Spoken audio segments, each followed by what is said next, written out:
Meus amados irmãos, queremos neste momento apresentar ou saudar alguns irmãos que estão conosco aqui nesta noite, alguns grupos, né? E não vou chamar individualmente, apenas ler aqui irmãos que vieram de Jardim São Paulo, que nós já falamos, o conjunto e outros irmãos. A Deseara Torrões, a Deseara Moreno, a Deseara Monte Verde, a Deseara Lote 56. Temos também um casal de irmãos de Guararapes, um grupo da Deseara em Areieiros também, nós queremos agradecer. Também está o irmão Manuel e Ivonete, que ficarão fazendo parte aqui também. Onde estão os irmãos, esses aqui? Muito bem, está ali o casal. Muito bem. A igreja está feliz e agradecida a Deus pela presença de todos esses irmãos. Todos digam amém. Amém. Muito bem. Tem irmãos de outras igrejas, outras denominações. Se tiverem, levante a mão para a gente saudar. Muito bem. Alguns irmãos, pessoas não evangélicas conosco também nesta noite. Tem alguma pessoa não evangélica e está nos honrando? Muito bem. Não temos hoje, mas temos os irmãos de outras igrejas. Vamos saudá-los também dizendo amém. Amém. Deus abençoe a todos. Irmãos, para que eu não esqueça depois, estaremos orando pelo irmão Samuel, lá de Prazeres. O irmão Samuel é um amigo de muitos anos, desde quando trabalhei noutra ocasião lá em Prazeres. E o irmão Samuel está muito enfermo. Nosso irmão André, o evangelista André, informou agora, e no final estaremos orando por ele. Amém, irmãos? Não esqueçam, ou não esqueçamos de orar pelo nosso irmão Samuel. Eu quero convidar a igreja para a gente refletir um pouco. Não tenho como continuar ouvindo os irmãos louvando a Deus, já são 8h15 e o culto não pode ser só de louvor. Agradeço a presença de todos os grupos, todos os cantores, todos os irmãos que louvam a Deus. Abra sua Bíblia, primeiro livro dos Reis, capítulo 13. Vamos juntos.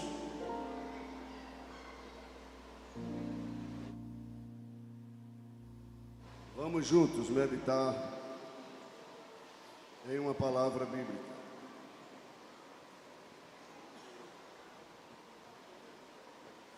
Primeiro livro dos Reis, capítulo de número 13.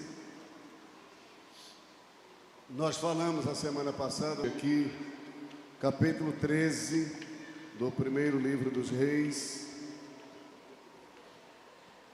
Nós vamos ler os versículos 7 a 10 e depois 19 a 24. Quero contar com a participação da igreja interagindo comigo para eu ficar mais animado para falar. Amém, irmão? Diz assim, versículos 7 a 10.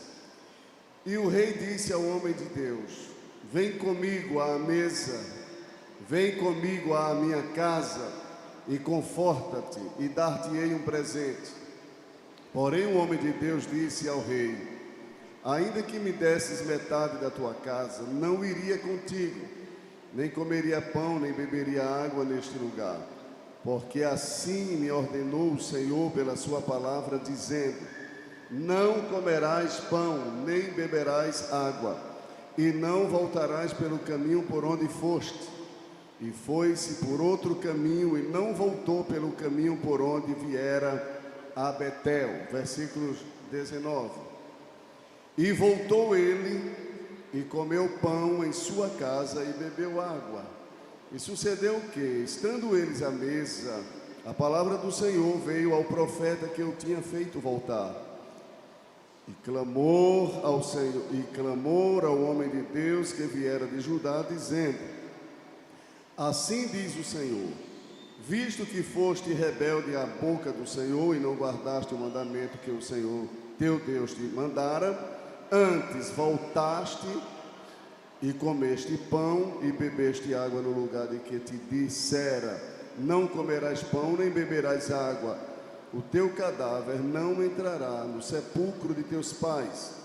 E sucedeu que, depois que comeu pão e depois que bebeu água, albardou ele o jumento para o profeta que fizera voltar.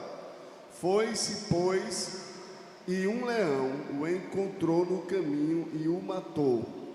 E o seu cadáver estava lançado no caminho, e o jumento estava parado junto a ele, e o leão estava junto ao cadáver. E a igreja diz, amém, pela leitura bíblica, né? Não pela morte do profeta. Amém pela leitura. Irmãos, nós temos aqui, nesse texto que lemos, quem está comigo, diga amém. Amém. Nós temos aqui nesse texto um relato histórico, um relato bíblico de algo que aconteceu nos dias de Jeroboão.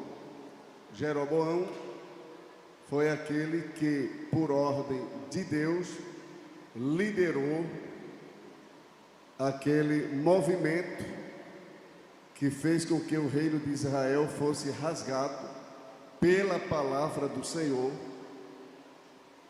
E Deus havia falado para Jeroboão que rasgaria o reino de Israel e entregaria a ele 10 tribos, e 2 ficaria com Roboão, filho de Salomão. A gente vai ver isso nos capítulos 11 e 12 desse mesmo livro. E após todo esse movimento que houve, diz a palavra de Deus que Jeroboão ficou com medo de que o reino voltasse a Davi, porque os seus descendentes estavam no reino, e porque ele estava com medo que isso acontecesse. Vocês vão ver isso, eu não vou ler para avançar no que iremos falar, mas está no capítulo 12, versículo 26 por diante, a idolatria de Jeroboão. Então ele, com medo que o povo voltasse para Davi, no caso para Roboão, que era o representante no momento ali de Davi, é o que estava dando continuidade ao reinado de Davi. Ele, com medo que isso acontecesse, ele estabeleceu 2 extremos de adoração. Ele colocou um bezerro de ouro, versículo de número 28 do capítulo 12. Pelo que o rei tomou conselho e fez 2 bezerros de ouro e lhes disse: muito trabalho vos será subir a Jerusalém. Veis aqui teus deuses, ó Israel, que te fizeram subir da terra do Egito. E pôs um em Betel e colocou o outro em Dan. Ele criou 2 extremos no seu reino, e ali colocou um bezerro para ser adorado e outro lá, para que o povo não fosse atraído pelo culto que era oferecido pelos judeus em Jerusalém. Então ele faz com que as pessoas fiquem ali mesmo, adorando esse falso Deus, porque isso aqui já era uma idolatria. E diz a Bíblia que, além desse pecado da idolatria, ele cometeu outro, estabelecendo todo tipo de gente como sacerdote, não obedecendo às regras, os requisitos ou pré-requisitos estabelecidos por Deus para os levitas, que seriam separados para o sacerdócio. Lendo esse capítulo 12, você vai ver isso, a partir do versículo de número 28. Então, o que é que Jeroboão faz? Entra pelo caminho da idolatria, esse desvio de escolher ou de separar qualquer pessoa para o ministério levítico, para o sacerdócio levítico, e Deus, portanto, rejeitou isso, Deus abominou isso, Deus não aceitou, de maneira que Deus levanta um profeta anônimo. A Bíblia não diz em lugar nenhum da Bíblia o nome desse profeta. O único título que é dado a ele é o homem de Deus que veio de Judá. Tudo que se sabe desse homem está aqui. O homem de Deus que veio de Judá. Ninguém sabe quem era esse homem. A semana passada nós trouxemos aqui uma palavra acerca dos anônimos de Deus, pessoas que Deus usa, que Deus se utiliza, se utilizou no passado, nos tempos bíblicos, se utilizou ao longo da história da igreja e ainda nos dias de hoje.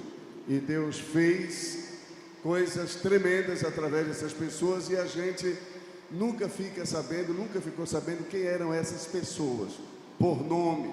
Algumas, a Bíblia cita o nome, mas não traz nada sobre a sua biografia, fica limitado apenas no nome. E outros não aparece nada, nem o nome. É o caso desse aqui. Então esse profeta recebeu de Deus uma ordem.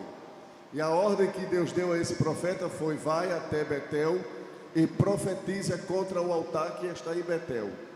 E veio ainda acompanhando essa ordem de Deus para ele, para que ele não comesse na casa de ninguém, ali em Betel, e não voltasse pelo caminho que ele havia ido. Foi essa a ordenança divina para esse profeta. Então ele foi. Quando chegou lá em Betel, Jeroboão estava, por certo, próximo ao altar, e fica bem claro no versículo 1 do capítulo 13, que foi uma ordem de Deus. Deus ordenou a esse homem que veio de Judá, e Jeroboão estava junto ao altar para queimar incenso.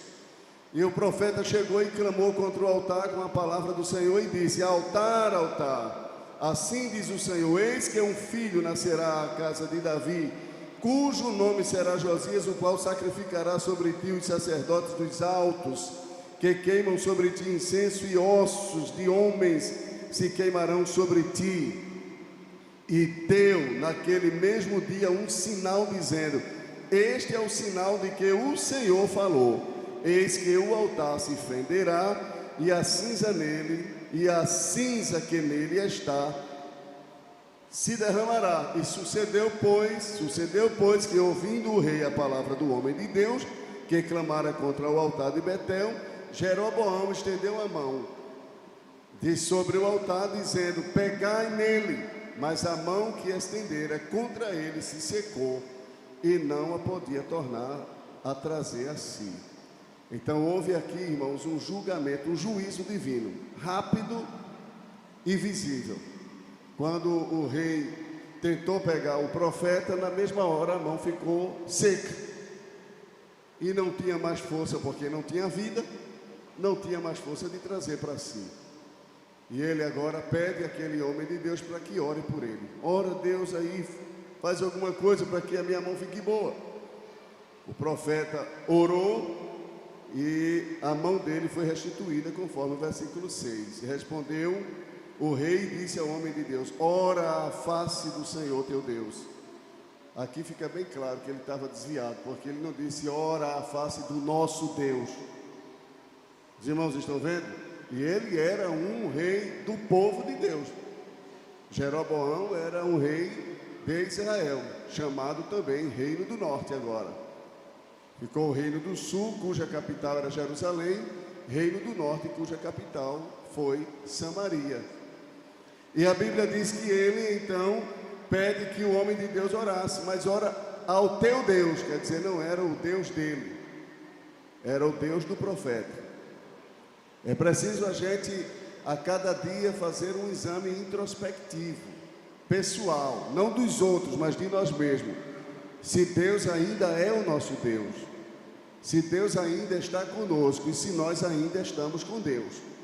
Porque corremos o risco de continuar andando, mas já não temos mais a companhia de Deus.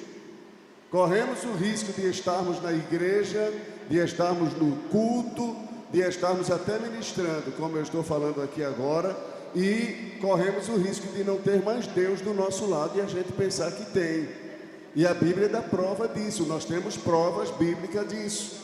Sansão pensava que Deus ainda estava com ele, que o Espírito Santo ainda estava com ele, e diz a Bíblia, e não sabia que o Espírito do Senhor já o havia deixado. Precisamos ser, irmãos, sensíveis no que diz respeito à presença de Deus, para a gente não ter uma vida de fantasia, porque nem sempre levantar a mão, aplaudir, dar glória, aleluia, significa que a pessoa está com a presença de Deus em si e consigo.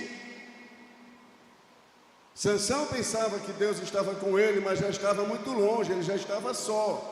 Não tinha mais a presença de Deus.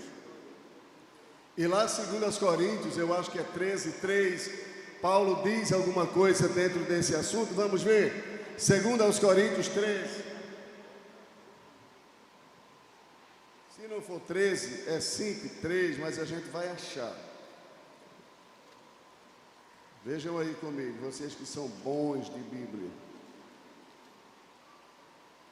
Eu acho que é 5 e 3, mas a gente acha. É 5 e 3 mesmo? 13 e 5, né? 13 e 5, muito bem, irmão. 13 e 5, eu lembrava do 13, mas fiquei em dúvida. Mas vamos ver. 2 Coríntios 13 e 5, vejam. Examinai-vos a quem? Nós temos, às vezes, o hábito de examinar os outros, né? Eu acho que irmão fulano não é mais crente. Eu acho que irmã fulana não é mais crente. Eu acho que irmão fulano está desviado. Mas a gente precisa saber se a gente também não está. A gente precisa ter convicção que também nós não estamos. Diga amém por isso. Parece ser meio rígida essa palavra, mas não é. É uma palavra que desperta a nossa consciência. Eu também estou sendo sacudido com esta palavra. Examinai-vos a vós mesmos, se permaneceis na fé. Provai-vos a vós mesmos. Ou não sabeis, quanto a vós mesmos, que Jesus Cristo está em vós? Vejam agora. Se não é que já estáis o quê? Olha, examina a ti mesmo. É o que está lá em 1 Coríntios 11. Examine-se, pois, o homem a quem? A si mesmo. É preciso a gente fazer isso, irmãos. Então, Deus já havia reprovado aqui. Vamos voltar para o texto de 1 Reis, capítulo de número 13. Então Deus levanta um profeta e vai a Betel. O profeta profetiza contra o altar. Quando ele está falando, Deus dá sinal de que era a palavra de Deus. O rei estende as mãos e na hora Deus o repreende e ele tem a mão agora prejudicada, porque Deus fez aquilo ali para mostrar que aquele profeta estava na direção de Deus e estava com a palavra de Deus. O rei pede para o profeta orar e ora ao teu Deus. É quando vem a ideia de que ele não estava bem mesmo, até porque a gente vê a sua idolatria nos textos, nos versículos anteriores. Eu me refiro à idolatria do rei. O profeta ora, Deus restaura a mão do rei e faz esse grande milagre. O rei então se convenceu de que aquele homem era um profeta de Deus. Quem me ouve, diga amém. Mas diz a Bíblia, irmãos, que o rei faz um convite ao profeta. Vamos lá para casa, tem um cafezinho lá para a gente. Mandei preparar uma janta de primeira. Estou contextualizando, viu, irmão? A gente mandou pegar ali algumas coisas boas e vamos degustar e vamos se alegrar. O profeta disse: se tu me oferecesse agora metade do teu reino, eu ainda não queria. Por quê? Porque Deus me disse: não coma lá na casa de ninguém e não voltes pelo caminho que você está indo. E por essa razão eu não vou comer nem vou voltar pelo caminho que eu vim. Até aí tudo bem, o profeta estava perfeitamente atendendo aquilo que Deus ordenara. Porém, irmãos, diz a Bíblia que quando aquele profeta saiu dali, pega seu jumento e volta para sua terra, né? Ele veio de Judá. Quando ele está iniciando o seu retorno, havia lá em Betel outro profeta, que a Bíblia também não diz o nome, só diz que era um profeta velho, um profeta velho, isto é, um profeta mais experiente do que o primeiro, um profeta de mais história do que o primeiro, um profeta que tinha um conhecimento talvez maior do que esse primeiro que aparece aqui, que veio de Judá. E o profeta velho chama um de seus filhos, ou o seu filho, e diz: olha, corre atrás desse profeta, vai atrás desse profeta, e diz a ele que volte aqui em casa, e diz para ele que foi Deus que mandou dizer a ele que é para ele voltar aqui para minha casa, comer comigo. Eu vou traduzir para os dias de hoje. Diz a ele que Deus disse que é para ele vir aqui para a gente orar. Aí ele vai lá, encontra o profeta descansando. O rapaz encontra o profeta descansando. És tu homem de Deus? Sou. Olha, o meu pai também é profeta. E Deus disse a ele que era para te dizer que é para tu voltares lá. Qual foi a palavra de Deus? A primeira palavra qual foi? Não entre na casa de ninguém, não vá comer em canto nenhum. E não volte pelo mesmo caminho. Mas o profeta velho convenceu o profeta novo, vamos assim dizer, a título de explicação, de voltar. E ele voltou, irmãos. E ele voltou para atender o profeta velho, porque supostamente tinha recebido de Deus uma nova mensagem que contradizia, contrariava totalmente aquela mensagem que Deus disse diretamente ao profeta, sem usar ninguém. E ele então voltou. Sabe o que aconteceu? Quando chegou na casa do profeta velho, que se reúnem ali para comer alguma coisa, e agora veio de verdade a palavra de Deus para o profeta velho. E aí nasce uma situação difícil de se explicar. Como é que Deus agora se manifesta para um profeta mentiroso, que tinha dito que havia recebido uma palavra de Deus para aquele profeta que veio de Judá, quando na verdade ele não havia recebido? E porque agora Deus usa esse profeta, ou pelo menos Deus dá a esse profeta uma palavra para dizer ao profeta desobediente? Por que isso? Se colocasse na balança os dois profetas, o profeta que veio de Judá, espiritualmente falando, estava numa situação pior do que aquele. E entre o ruim e o pior, Deus termina usando o ruim para corrigir o pior. Estão entendendo o que eu disse?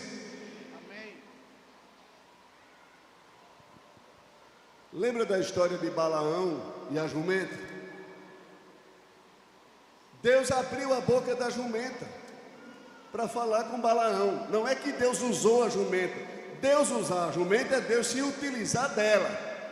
Mas Deus deu à jumenta capacidade para falar. E Ele pode fazer isso com quem quiser e com o que quiser. Na verdade, não há registro bíblico de que isso se repita ou tenha se repetido. Apenas estou dizendo que Deus pode, porque o poder de Deus é ilimitado. Aleluia. Amém, irmãos? A situação de Balaão era tão grave que Deus fez com que a jumenta falasse para repreender um profeta que estava fora da direção de Deus. Foi o que aconteceu aqui.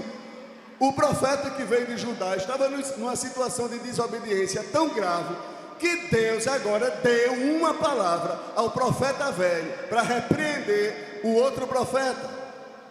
E quando eles estão reunidos, aí agora veio a palavra, versículo de número 23, do capítulo 13. E sucedeu que depois que comeu pão e depois que bebeu água, albardou ele o jumento. Versículo de número 22, né, irmãos? Versículo de número 20, né? E sucedeu, 20, e sucedeu que estando eles à mesa, a palavra do Senhor veio ao profeta, que o tinha feito voltar. Que camarada terrível, meu irmão. Fez o outro errar o caminho. A gente precisa ter muito cuidado, porque um profeta, quando eu digo um profeta, eu não estou me limitando aqui a pessoas que profetizam na igreja, mas a qualquer tipo de pessoas que faz você errar o caminho. A qualquer tipo de pessoas que faz você sair da direção de Deus. A qualquer tipo de pessoa que faz você entrar no caminho da desobediência. Pode ser um profeta que profetiza no sentido de dom, pode ser um pregador, um ensinador que traz um ensinamento herético, pode ser uma pessoa que dá um conselho errado e tira você do caminho. Tem pessoas que não quer saber, não analisa, não para pensar sobre mensagens que recebe em nome de Deus.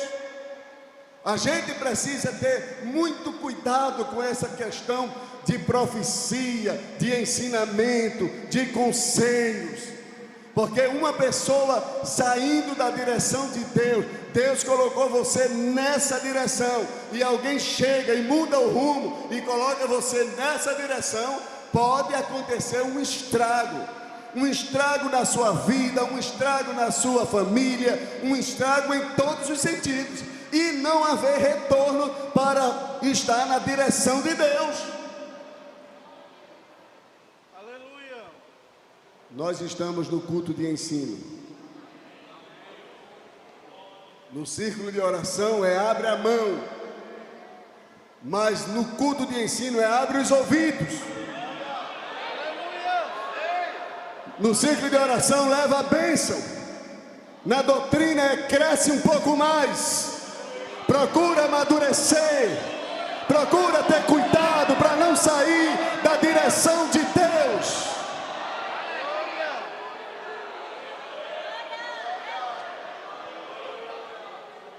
Não estou questionando nada do que Deus faz no trabalho do círculo de oração, apenas estou dizendo que para cada momento Deus tem uma comida. E a comida no círculo de oração é mais leve, é mais de bênção, mas na doutrina é aperto. No círculo de oração você recebe renovo, mas na doutrina você aprende a ser crente. Diga amém por isso. Mas pode receber renovo aqui também, que essa palavra renova. Então, irmãos, o profeta diz agora, veja o que é que ele diz, versículo de número 21. E clamou ao homem de Deus que viera de Judá, dizendo: assim diz o Senhor. Agora era o Senhor, irmão. Mas a primeira mensagem desse profeta velho não era do Senhor, mas também não necessariamente não era do diabo. Era uma artimanha dele para fazer aquele profeta voltar. Quem sabe, para ter fama de que recebeu em sua casa o grande profeta, que apesar de não ter nome, mas pelo que fez, o grande profeta. Sabe quem teve na casa? Vamos dar um nome a esse profeta velho? Vamos dar um nome? Vamos dar um nome bem esquisito aqui, que não exista, né? Que não exista. Vamos para Josué, não é? Lá no Antigo Testamento. Irmão Joshua. Então, chegou na casa do irmão Joshua o profeta novo. Irmão Joshua é tampa, viu? Só recebe gente grande. Irmãos, a maior pessoa que a gente pode receber na casa da gente já está conosco é Deus. Não vamos usar de artimanha, de artifício, de coisa para que a gente possa ter fama, não. Vamos nos manter como a gente é e deixa Deus conduzir o barco. Diga amém por isso. E ele enganou o outro com suas mentiras. Enganou o outro com suas mentiras. E o outro agora voltou, e quando está em casa, na casa desse velho, comendo, aí agora veio uma palavra realmente de Deus. Agora era Deus. Aí ele disse: assim diz o Senhor, como tu fostes rebelde à minha palavra, tu não serás sepultado na sepultura dos teus pais, morrerás. Irmãos, tem coisa, eu queria que vocês repetissem o que eu vou dizer. Tem coisas que Deus não perdoa. E eu tenho provas bíblicas para dizer isso. Tem erros, um dia desse eu falei aqui para os obreiros, erros que Deus não perdoa. E é bíblico, não pense que eu estou inventando. Deus perdoou Moisés na questão quando ele bateu na rocha, Deus perdoou? Não. Deus não perdoou. E eu não estou tratando aqui de salvação, não estou falando de salvação, porque sem perdão não entra no céu. Eu estou me referindo dentro do contexto aqui, na esfera humana. Tem coisas que Deus nunca vai fazer na vida da pessoa que Deus prometeu que faria, porque aquela pessoa desobedeceu a Deus. A salvação da pessoa está garantida, porque eu não estou tratando de pecado, eu não estou falando aqui de pecado, eu estou falando de direção. Deus deu uma ordem, Deus disse vá por esse caminho, ou Deus disse faça assim, e isso não está conectado, não está anexado à salvação, não, é no outro campo. Às vezes é dentro de um chamado, é um outro contexto. Quem me entende, diga amém. E Deus não perdoou Moisés. Deus não perdoou. Deus perdoou Esaú. Esaú desprezou a primogenitura, chorou amargamente, não teve jeito. É bom ter cuidado para não sair da direção de Deus. É bom ter cuidado para não dar ouvidos a palavras que não são de Deus. Ah, mas é um profeta velho, mas pode mentir. É um grande pregador, mas pode mentir. É um grande conselheiro, mas pode mentir. Você tem que analisar a palavra do profeta. Quem está comigo, diga amém. Tem que analisar a palavra do profeta, a mensagem do pregador e o conselho do conselheiro, e colocar ao lado da palavra de Deus para ver se está batendo. Se não bater, descarta esses outros e permanece com a palavra, porque a palavra não muda. É muito claro, a Bíblia diz que ele recebeu a palavra do Senhor, para não entrar na casa de ninguém, não comer, não voltar pelo caminho. Como é que agora Deus vai mandar outro profeta com uma palavra destruindo a primeira? Sabe qual foi o pecado deste profeta, que é chamado de homem de Deus, que veio de Judá? O pecado da desobediência. Ele foi desobediente à voz de Deus. Irmãos, custou caro. Ele pagou com a sua própria vida, porque ele desobedeceu a palavra do Senhor. Versículo 23. E sucedeu que, depois que comeu pão e depois que bebeu água, albardou ele o jumento para o profeta que fizera voltar. Que é o profeta velho, agora despedindo o profeta novo, vamos assim dizer. Aí ele despediu, preparou tudo, disse: pode ir. E quando esse saiu, foi-se, pois, e um leão o encontrou no caminho e o matou. Sempre haverá um leão no caminho do desobediente. Não um leão animal, mas a consequência da desobediência, ou as consequências da desobediência à voz de Deus. A voz de Deus está acima de tudo, viu, irmãos? Escute bem. A palavra de Deus para nós está acima de tudo. Vou dizer de novo. A palavra de Deus para nós está acima de tudo. A palavra de Deus para nós está acima de qualquer outra palavra.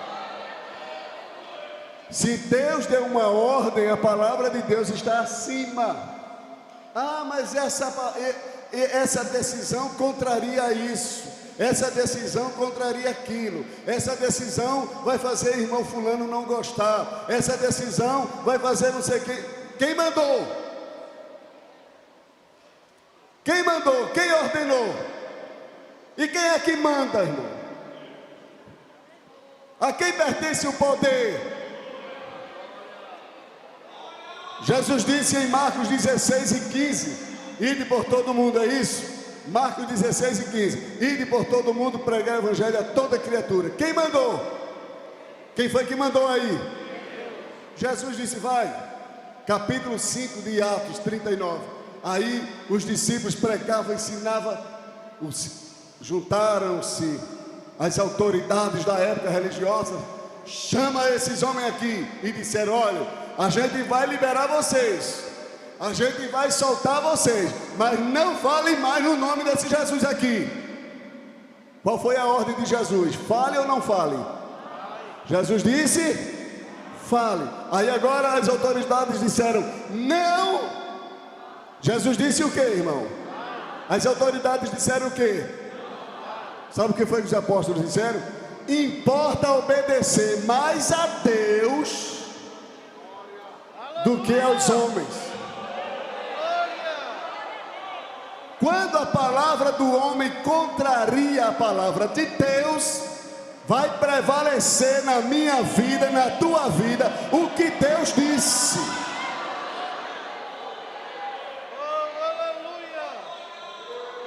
Diga amém por isso. Sempre que houver uma palavra contrariando o que Deus disse, então fique com a palavra de Deus. Atos capítulo 5 é o capítulo 3, vamos ver agora. Atos capítulo, eu acho que é 3 e 29, né? Ou é 5 e 29, vamos ver aqui. 5 e 29, versículo de número 28, veja o que diz os homens. Não vos admoestamos nós expressamente que não ensinassem nesse nome? E eis que encheste Jerusalém dessa vossa doutrina, e quereis lançar sobre nós o sangue desse homem. Versículo 29. Porém, respondendo Pedro e os apóstolos disseram o que, irmãos?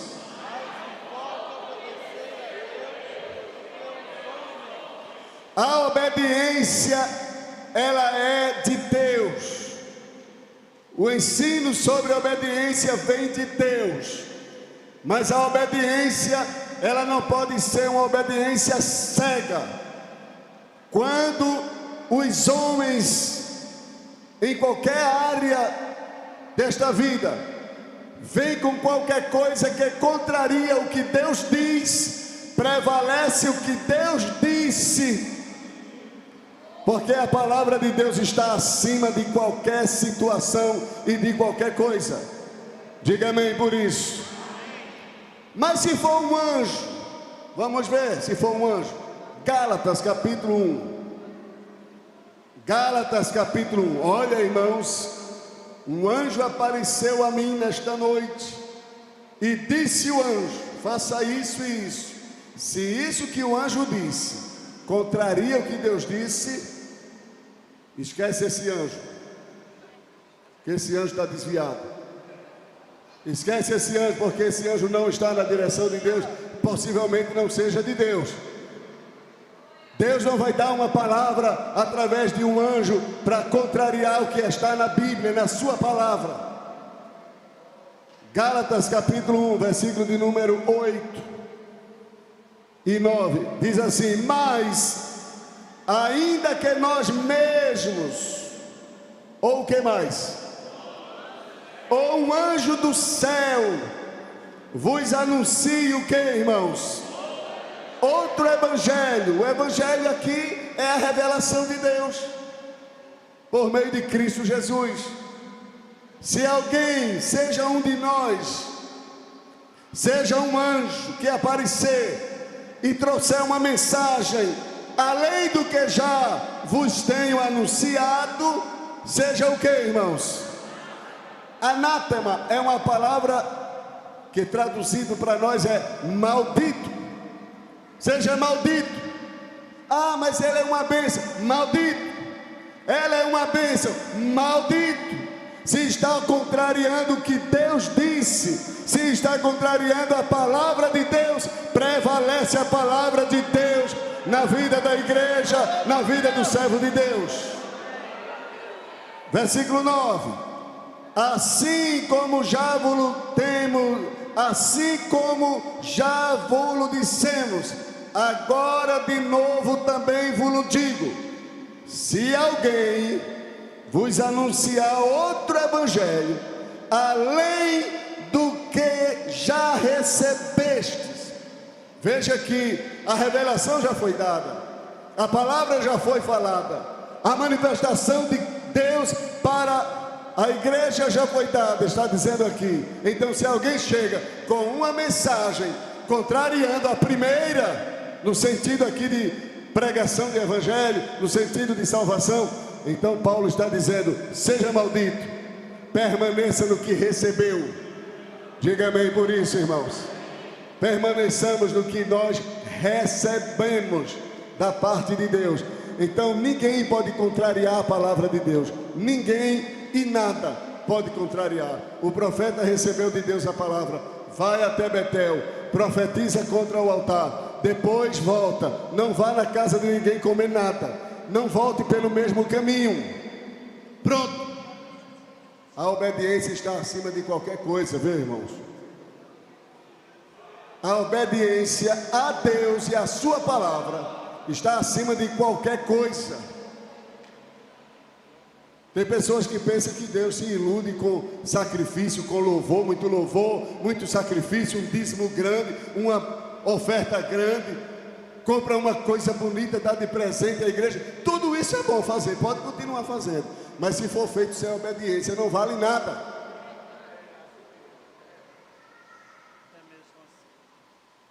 Tudo que for feito em desobediência perde o valor.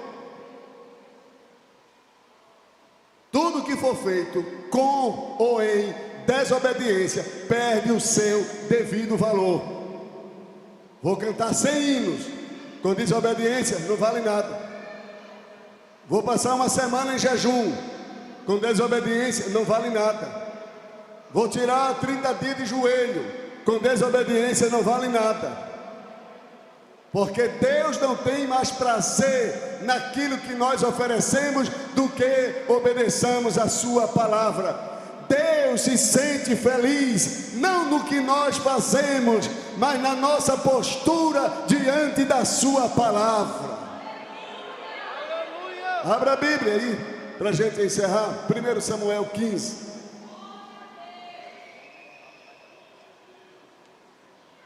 Não estou reprovando louvor, dízimo, oferta, oração, jejum, nada de ninguém, porque não compete a mim. Estou ensinando a palavra de Deus como ela é. Amém, irmãos? Amém. Como ela é. E a espada que corta para lá, corta para cá. Como diz o adágio popular. Como é que diz? Pau que dá em Chico, dá em Francisco, é isso? Então pronto, apanha todo mundo. Que essa palavra aqui bate mesmo para valer. Só que não bate para matar, bate para dar vida, bate para levantar, bate para corrigir.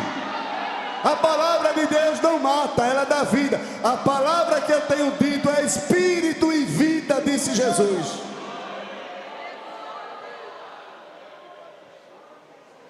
Primeiro Samuel, capítulo de número 15.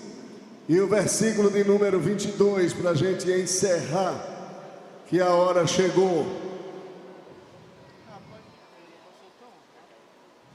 Capítulo 15. Aqui está, a partir do versículo de número, deixa-me ver aqui, a partir do versículo 10, ou a partir do versículo, é isso mesmo, a partir do 10 por aí, do capítulo 15, a gente vê uma ordem de Deus dada a Saul, através de Samuel, para que ele destruísse todo o que estava dentro do contexto dos amalequitas. Homens, animais, tudo. Porque Deus tinha uma conta a cobrar dos amalequitas, pelo que os amalequitas fizeram com Israel no trajeto do Egito a Canaã, atacando Israel pelas costas quando Israel estava cansado. E Deus se irou com isso, e Deus disse: haverá guerra com os amalequitas. Deus determinou, e agora Deus disse a Saul: chegou o tempo de eu cobrar dos amalequitas o que eles fizeram com Israel. Vai lá e destrói tudo que é de Amaleque. E Saul foi, E a Bíblia diz que a ordem era para destruir tudo. Mas o versículo de número, a partir do versículo de número, deixa-me ver aqui. Versículo de número, vamos para o versículo de número 10. Então veio a palavra do Senhor: arrependo-me de haver posto a Saul como rei, porquanto deixou de me seguir e não executou as minhas o quê? As minhas palavras. Então Samuel se entristeceu ou se contristou e toda a noite clamou ao Senhor. Samuel gostava muito de Saul, viu, irmão? Samuel gostava muito de Saul, mas não teve jeito o amor de Samuel por Saul, porque Saul desobedeceu a palavra de Deus, e como ele desobedeceu, Deus o rejeitou.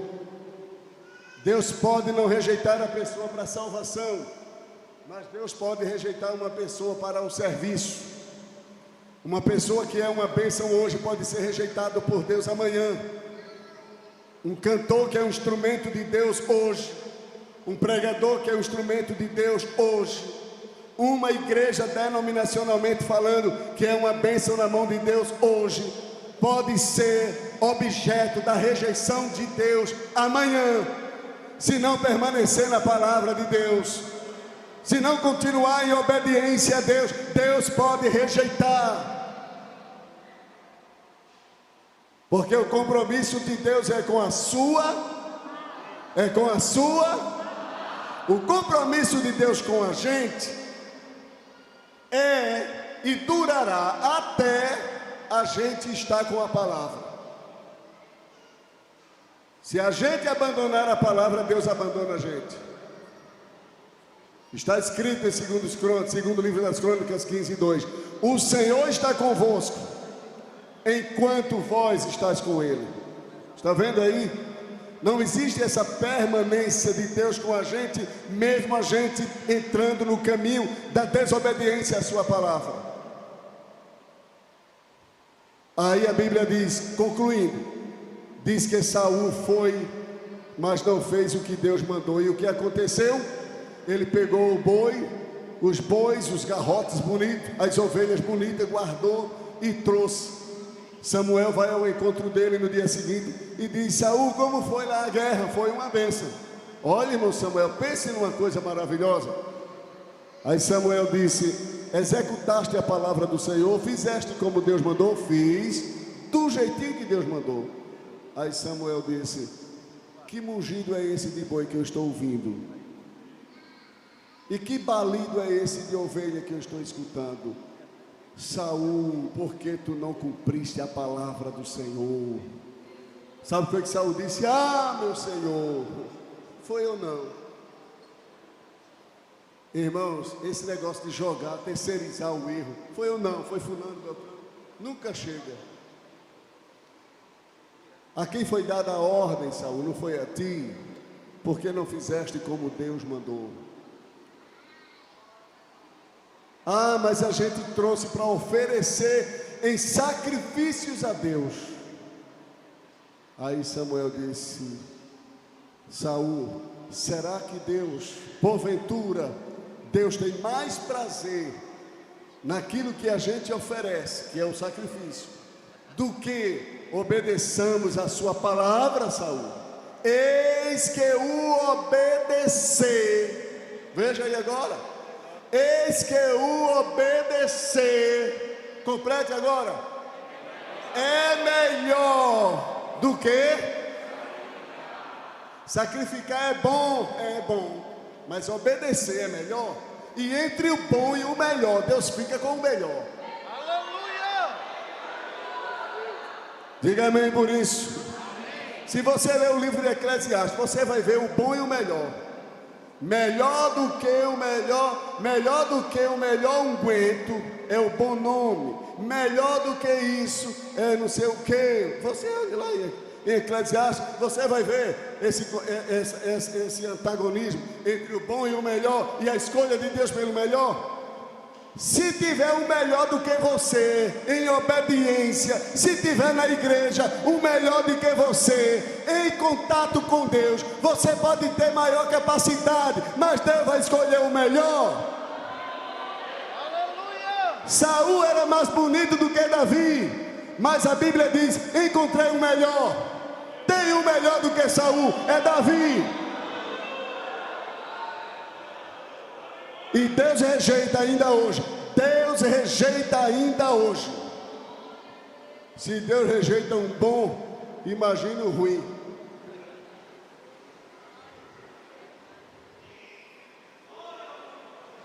Deus quer o melhor. Sejamos o melhor para Deus. E o que é que eu faço para ser melhor, pastor? Vamos obedecer a palavra de Deus. Se a gente obedecer a palavra de Deus, Deus terá a gente como melhor. E Ele vai investir em nós. Vai investir na tua vida. Mas seja melhor. Diga amém por isso. Quem entendeu o recado de Deus, diga amém. Já vi alguém dizer: Deus não manda recado. Pois mandou hoje. Recado é uma mensagem, irmão. Recado é uma palavra. E Deus manda a palavra, Deus manda o recado, Deus manda a mensagem. E é a mensagem de Deus. O que eu estou dizendo aqui a vocês não é da minha cabeça, é da mente de Cristo, é a palavra de Deus. A obediência está acima do sacrifício. Diga amém por isso. Ah, mas eu estou fazendo muito, eu estou construindo muito, eu estou fazendo muito isso. E a obediência? Como está a obediência? Deus quer mais obediência do que sacrifício. Que Deus nos ajude. Que Deus nos abençoe. Que não tenha nenhum leão daqui para casa. Que não encontremos nenhum leão daqui para sua casa. E se tiver algum, que Jesus vá na frente tirando tudo que é leão. Amém, irmão? Eu irei adiante de ti e endireitarei os caminhos tortos, quebrarei portas de bronze. Quando a gente está em obediência, eu irei adiante de ti, quebrarei portas de bronze, despedaçarei ferrolhos de ferro e te darei os tesouros da escuridade. Receba a palavra, segura a palavra, guarde a palavra, ame a palavra, se alimente da palavra, se firme na palavra. Não se preocupem com o que dizem, se preocupem com a palavra, viva a palavra e pronto. E deixa Deus guiar o barco. Diga amém por isso, irmãos. Quem está feliz, fica em pé.